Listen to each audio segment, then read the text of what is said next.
Salut, ici Antoine pour Enseigne ta passion. Re-bienvenue dans ma série de vidéos sur la conception et la vente de formations en ligne. Filmer une formation en ligne, ça ne devrait pas rien coûter, pas un rond, pas un dollar, pas un euro. Il y a plein de gens qui investissent temps, énergie, mais surtout argent pour avoir l'air professionnel dans leur formation en ligne. Et ça, de paraître professionnel, ce n'est pas important, c'est seulement pour tes insécurités, que tu te sentes mieux. Mais en réalité, qu'est-ce qui est le plus important? C'est d'offrir des résultats à ses étudiants et le paraître n'a rien à voir là-dedans. Donc, dans cette vidéo, je vais te montrer sur quoi tu devrais mettre ton énergie et comment filmer ta formation complètement gratuitement. Filmer une formation en ligne, ça ne devrait pas requérir un investissement de 20 000 $ pour un studio professionnel, une équipe vidéo, un téléprompteur. Et je te dis ça parce que j'ai vraiment connu des gens qui ont fait ça. Ils ont investi 20 000 $ pour avoir un super beau setting, une équipe vidéo. Ça leur a coûté 20 000 $. C'était hyper professionnel pour ensuite vendre l'équivalent de 20 000 $ de formation. Donc, si tu es bon en mathématiques, 20 000 moins 20 000 égale un gros zéro. Ils n'ont fait aucun profit après tant d'efforts. Et ça, on veut éviter ça le plus possible avec notre formation. C'est pourquoi on veut la filmer gratuitement. Je le répète, c'est ce que j'ai dit dans mon introduction, mais vouloir avoir l'air professionnel, ce n'est pas mettre son énergie à la bonne place. Toute ton énergie devrait être mise à donner des résultats à ton étudiant.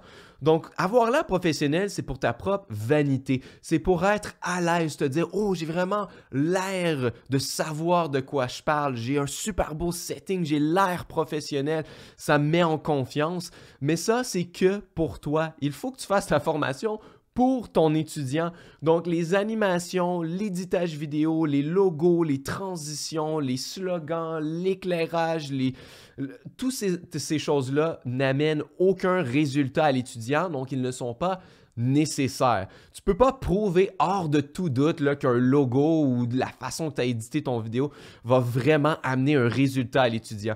Si tu me connais et tu as déjà suivi ma chaîne, tu sais et tu as vu mon guide ultime de l'entrepreneur minimaliste que tu l'as téléchargé, premier lien dans la description. Tu sais que moi, j'adore éliminer des choses, voir c'est quoi vraiment l'essentiel, parce que c'est ça qui nous permet de travailler moins et de récolter les mêmes résultats avec beaucoup moins d'efforts parce qu'on identifie qu'est-ce qui vaut vraiment la peine, qu'est-ce qui donne vraiment les résultats. Et toutes ces choses-là, il n'y a rien qui est prouvé donner des résultats à l'étudiant. C'est ce que tu enseignes et la façon dont tu le fais pour qu'il retienne l'information et qu'il passe à l'action. C'est la seule chose qui va faire une différence. Donc, quand on y pense, il y a juste deux façons d'enseigner un cours en ligne. Numéro 1, c'est se filmer en train de montrer quelque chose. Ça, c'est nécessaire si le visuel, c'est important. Comme moi, dans mon premier business, j'enseigne la guitare. Je ne peux pas tout simplement montrer un tableau blanc comme ça et dire « Bon, ben là, tu mets ton index sur la première case et ne jamais montrer une guitare. » Ça ne fonctionnerait pas. Personne ne peut apprendre la guitare comme ça. Ils doivent voir l'écran, voir où vont mes doigts et m'entendre expliquer à la fois. C'est la même chose si tu as un cours en ligne sur la nutrition. Eh bien oui, tu peux donner des PDF avec les recettes dessus, mais les gens s'attendent à être accompagnés. Ils veulent te voir faire la recette à l'écran. Ils veulent que tu les aides. Ils s'attendent à ça quand ils achètent un cours en ligne ou une formation en ligne. Donc, c'est la même chose pour tous les arts. Si tu enseignes la peinture, la sculpture, évidemment, il faut filmer pour montrer qu'est-ce qu'on fait. Mais si jamais ta niche permet de ne pas vraiment te filmer en train de faire quelque chose, tu peux faire une présentation visuelle avec un tableau blanc, mais encore mieux une présentation de diapositive parce que tu peux filmer ton écran sans avoir besoin d'une caméra. Et la façon la plus facile, c'est d'enseigner par diapositive pour plusieurs raisons et c'est aussi le plus facile pour le faire de façon gratuite. Premièrement, parce que ça met l'accent sur le contenu et ça résume tes propos. Donc, ça donne comme deux sens à la fois. Donc, tu m'entends expliquer, mais aussi tu vois mon propos sur l'écran. Donc, il y a le côté visuel et le côté auditif à la fois. Donc, le plus de sens on peut recruter, le mieux c'est pour que les gens se rappellent de ce qu'on dit. Donc, moi, j'adore écrire de quoi je parle. Justement, des petits bullet points comme ça, des petits points comme ça. et ensuite élaborer sur le point. Ça aide beaucoup à retenir.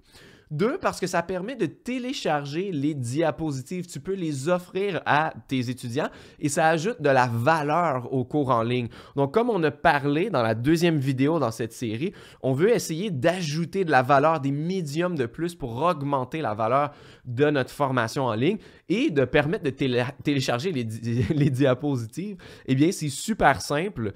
Tu peux les exporter en PDF ou en format PowerPoint ou peu importe. Et c'est super facile à l'ajouter et ça donne beaucoup aux étudiants.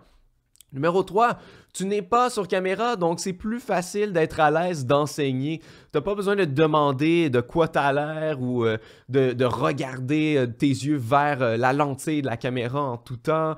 Là, en ce moment, moi, je pourrais être en pyjama là, et tu le saurais pas parce que je suis pas à l'écran. Donc, je te confirme, je suis pas en pyjama. Mais je n'ai pas besoin de me demander de quoi j'ai l'air et de quoi les gens pensent que j'ai l'air. Je peux être plus à l'aise d'enseigner devant mon micro, devant mon écran. Je peux regarder mes notes sur le côté. Donc, justement, si j'ai des diapositives, mais je peux les remettre sur mon téléphone à côté et toujours être une diapositive avant, comme toujours voir la prochaine avant d'y être rendu pour avoir un bon fil de pensée et que à chaque fois que je change de diapositive, je me dis pas « Ah, où est-ce que je suis rendu déjà? » Donc ça, c'est plein d'avantages de ne pas être sur l'écran, surtout si tu n'aimes pas te filmer. C'est beaucoup plus rapide à faire, justement, faire des bullet points, organiser ta pensée sur des diapositives. Ça peut se faire en quelques minutes et ensuite tu filmes et tu peux enseigner ce que tu as à faire. Si tu as à faire une vidéo, ben là, il faut placer la caméra. Si tu as de l'éclairage à mettre, il faut le mettre. Ensuite, il faut éditer la vidéo et tout ça, ce que je fais avec mes diapositives, je peux le faire d'une traite comme ça, d'un coup, sans avoir besoin d'éditer plus qu'il le faut. Donc, c'est très rapide à produire. Et c'est complètement gratuit. On peut utiliser des services comme Google Slides, donc tout simplement un compte Google. Et l'avantage de ça, c'est que tu ne peux pas le perdre, ça va rester sur le cloud, ça va rester sur ton compte Google. Donc, même si ton ordinateur prend feu et tu perds tout ton disque dur, ça va rester quand même. Tu peux utiliser PowerPoint. Ça, c'est clair que si tu n'as pas de compte étudiant ou quelque chose, il va falloir payer pour la suite Office là, de Microsoft, mais encore une fois, c'est quelques dollars par année, là, c'est vraiment pas si cher que ça. Ou sinon, il y a Keynote. Si tu es sur Apple, mais dans tous les cas, il y a des applications pour faire des diapositives et le faire de façon gratuite. Et tu n'as pas besoin de te casser la tête là, sur le design. Là. Comme tu vois, moi, je le fais tout simplement sur fond blanc. Le temps que je vais passer à designer là, toutes mes diapositives, c'est du temps qui ne donne vraiment rien pour donner plus de résultats quand on enseigne.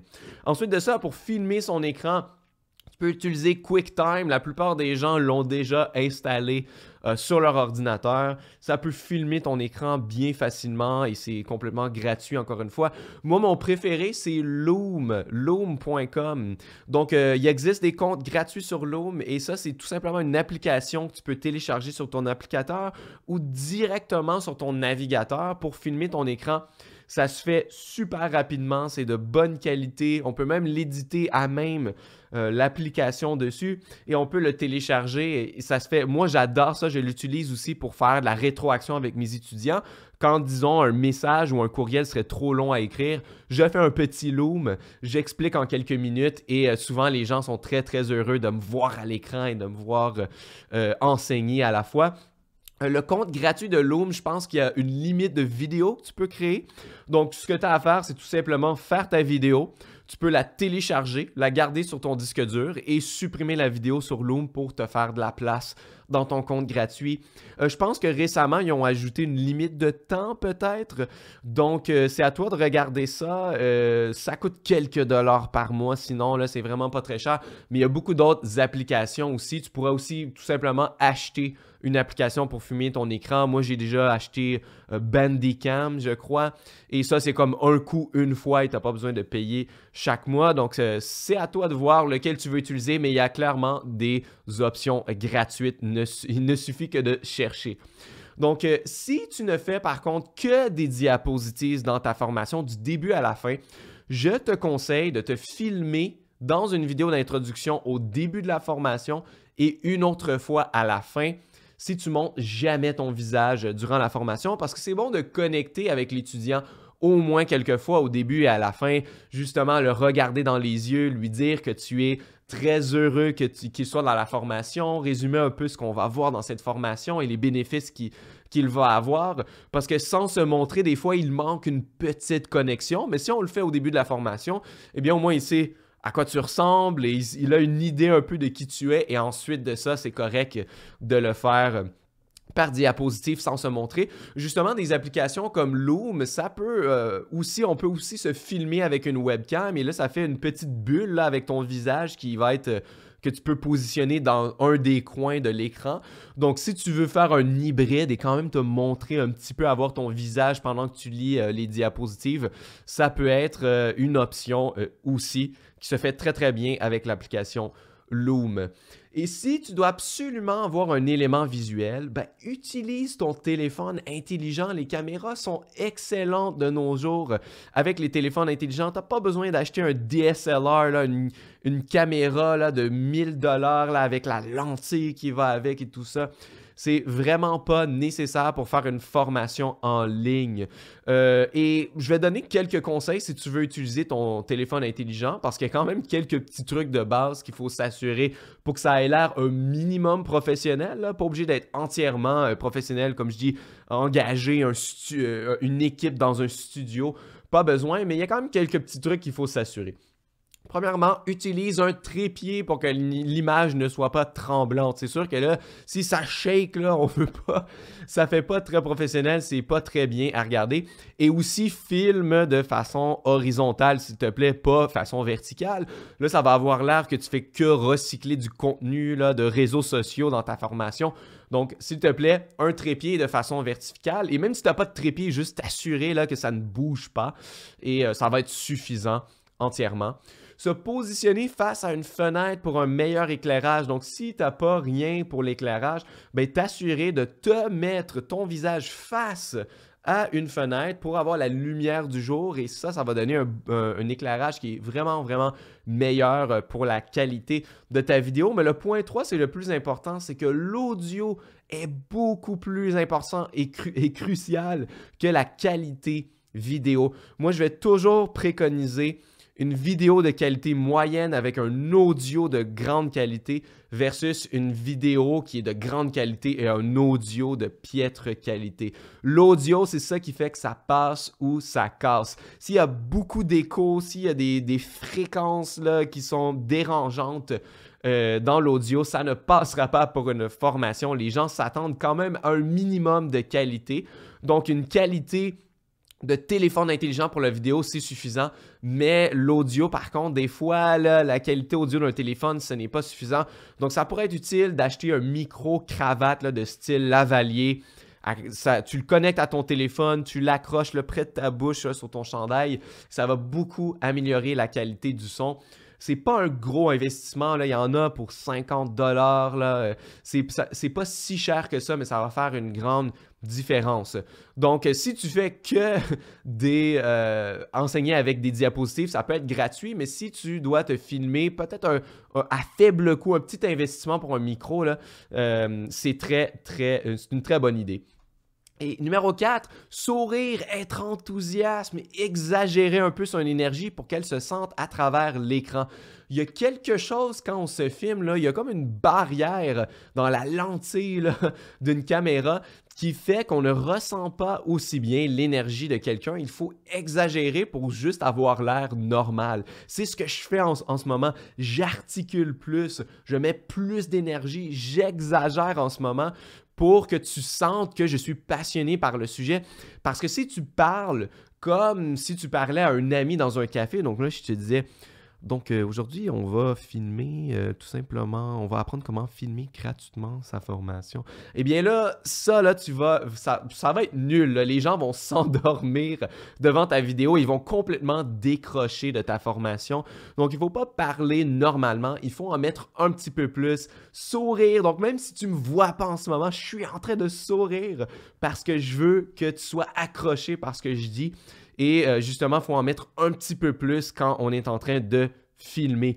Donc voilà, tu n'as pas besoin de plus que ça pour filmer ta formation. Il faut simplement que le contenu soit irrésistible, qu'il soit formidable. Et ça, on s'en est déjà occupé dans les parties 1 et 2 de cette petite formation que je mets sur ma chaîne YouTube. Donc encore une fois, j'ai un cadeau pour toi. Si tu ne l'as pas déjà, va chercher mon guide ultime de l'entrepreneur minimaliste. C'est tout ce que je connais sur les business en ligne. Je l'ai mis, ce que j'ai travailler d'année en année pour pouvoir gagner plus tout en travaillant moins, être plus productif, mieux convertir avec mes pages de vente et mes formations, savoir comment structurer un tunnel de vente, quoi faire de semaine en semaine dans mon business en ligne pour s'assurer de gagner de plus en plus d'argent à long terme. J'ai tout mis, c'est un guide qui prend environ 30 minutes à lire. Là. Il y a beaucoup de pages, il y a beaucoup de bon contenu. Donc, si tu veux d'autres aides dans ton business en ligne, va le chercher. C'est le lien plus bas dans la description, le premier lien, ou enseignetapassion.com/guide.